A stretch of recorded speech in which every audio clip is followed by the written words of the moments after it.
The rain hammered against the glass walls of the penthouse, while Ethan Cole sat alone at the 12-seat dining table, across from him. His wife barely looked up from her wine. Sarah Whitmore was the kind of woman people noticed the second she entered a room. Elegant posture, sharp green eyes, dark hair pinned neatly behind one ear. Even in silence, she carried the confidence of someone born superior. Ethan adjusted his tie awkwardly. "I booked that restaurant you like for Friday," he said carefully. "The French one downtown." Sarah finally glanced at him. "You mean the one where you embarrassed me in front of my colleagues last year?" The words landed like a knife. Ethan forced a smile. "I said I was sorry for that. You were drunk," she replied coldly. And loud. The room fell silent again. 3 years ago, Ethan would have never imagined himself living here. He grew up poor in South Boston, dropped out of college at 19, and made his fortune through risky investments during the tech boom. Pure luck. People said even Ethan believed it sometimes, but money bought him things he never thought he deserved: luxury cars, private clubs, and somehow Sarah, a respected university lecturer from an old money family at first. Marrying her felt like winning life itself. Then reality settled in to Sarah.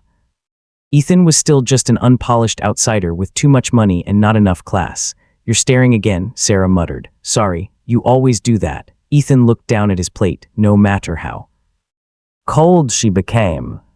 He couldn't stop loving her. Maybe it was because everyone else feared her sharp tongue, while he alone saw the softer side she hid at night, the side that wrapped her arms around him in darkness, the side that made him believe she might eventually love him back. A phone buzzed on the table. Sarah's expression changed instantly when she checked the screen. For the first time all evening, she smiled. Ethan noticed. "Who is it?" "No one." "Important," but she typed back immediately, and for some reason. Ethan felt something heavy settle in his chest. Outside, thunder rolled across the city skyline. He didn't know it yet, but this was the beginning of the end. 2 weeks later, Ethan finally met the man who would destroy his life. It happened at a charity event hosted by the university. Ethan hated these gatherings. Wealthy intellectuals pretending not to care about money while silently competing over status. He never belonged in rooms like this. Sarah walked beside him in a silver dress that turned heads the moment she entered. Meanwhile, Ethan felt like a bodyguard wearing an expensive suit. "Try not to drink too much tonight," Sarah whispered. Ethan clenched his jaw, then he saw him tall, calm, perfectly dressed. Diego Hart, a visiting literature professor from London. Women admired him instantly. Men respected him before he even spoke, and Sarah looked at him differently. "Professor Whitmore," Diego said warmly as he approached.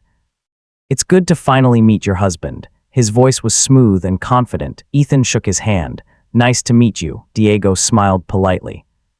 "Sarah talks about you often." Ethan almost laughed. Somehow he doubted that throughout the evening.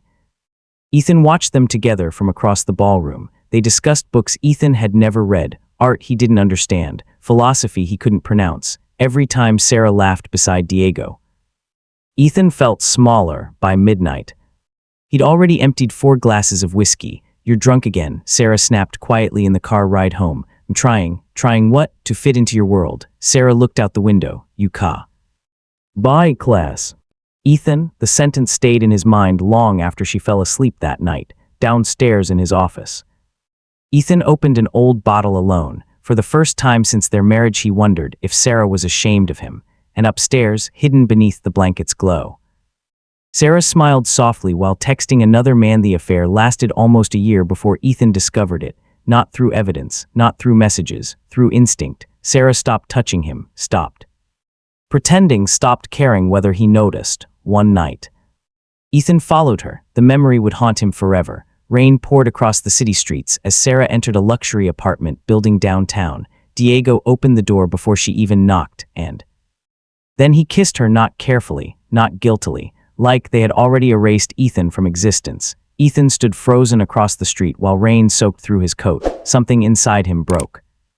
Quietly, a month later, disaster came all at once. His business accounts collapsed overnight. Investments disappeared. Partners vanished. Then came the lawsuits, debt, fraud accusations, bankruptcy. Someone had leaked confidential information from inside his company, and only 2 people had access, his lawyer and Sarah. You planned this, Ethan whispered when he confronted her. Sarah remained calm. You were never capable of protecting what you had. Diego stood behind her silently. Ethan stared at the woman he once worshipped. You ruined me. No, Sarah replied softly. You ruined yourself the moment you believed money could make you equal to us. Us, the word destroyed him more than anything else, within weeks. Ethan lost everything, the penthouse, the company, the cars, even his reputation. News outlets called him a fraud, friends disappeared overnight, one freezing December evening.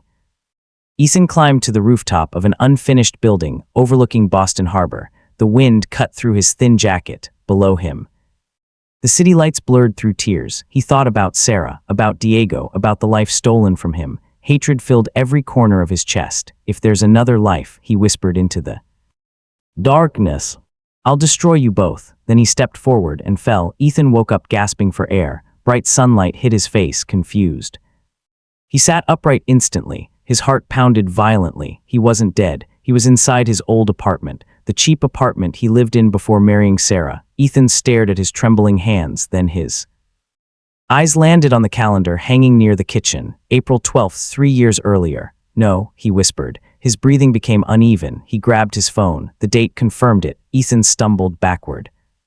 Against the wall he had returned, before the marriage, before the betrayal, before Diego. A slow smile spread across his face for the first time in years. Fate had given him another chance, this time. He wouldn't be the ignorant fool desperate for love. A message suddenly appeared on his phone. Sarah Whitmore, dinner tonight. 7 p.m. in his previous life. Ethan remembered exactly how excited he felt receiving that text, this time. He felt nothing but cold amusement. He stared at her contact photo for several seconds before replying. Ethan Cole, busy tonight. 3 dots appeared immediately. Sarah, busy, in the old timeline. Ethan would have canceled anything for her. Now he simply locked the phone and laughed quietly for the next several weeks. Ethan began preparing. He studied constantly, books, finance, history, public speaking, everything Sarah once mocked him for not knowing, but this time. He also remembered the future, which companies would explode in value, which investors would fail, which opportunities would create fortunes. Money came faster than before, smarter than before, and when Sarah finally appeared at his office, unexpectedly, one afternoon. Ethan barely recognized the look in her eyes, confusion, interest, curiosity. You've changed, she said carefully. Ethan leaned back calmly. People do. For the first time since meeting him, Sarah looked uncertain. Months passed, and for the first time in her life, Sarah Whitmore was the one chasing someone. Ethan stopped calling first, stopped buying gifts, stopped trying to impress her. The desperate devotion she once controlled so easily had vanished completely. Instead, Ethan became distant, confident, untouchable, and strangely attractive. At a university fundraiser, Sarah watched Ethan speak with investors and politicians effortlessly. His suit was tailored perfectly, his posture sharp, his voice calm and controlled. This wasn't the same man she remembered. Diego noticed too. He's different around you, Diego said quietly. Sarah frowned slightly.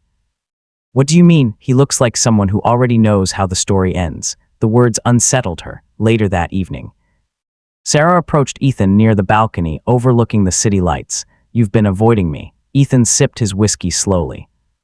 Have I? You used to care more. I learned something recently, he replied calmly. People value things less when they get them too easily. Sarah stared at him, for reasons she couldn't explain. Jealousy twisted inside her chest. She had always assumed Ethan would remain obsessed with her forever. Now she wasn't sure anymore, and uncertainty frightened her. Ethan, she said softly. He turned toward her for a brief moment. Sarah saw something dangerous behind his eyes. Not love, not pain, control. I miss the way things were, she admitted quietly. Ethan almost smiled. In his previous life, those words would have meant everything to him. Now they meant nothing, because this time, he was the one writing the ending.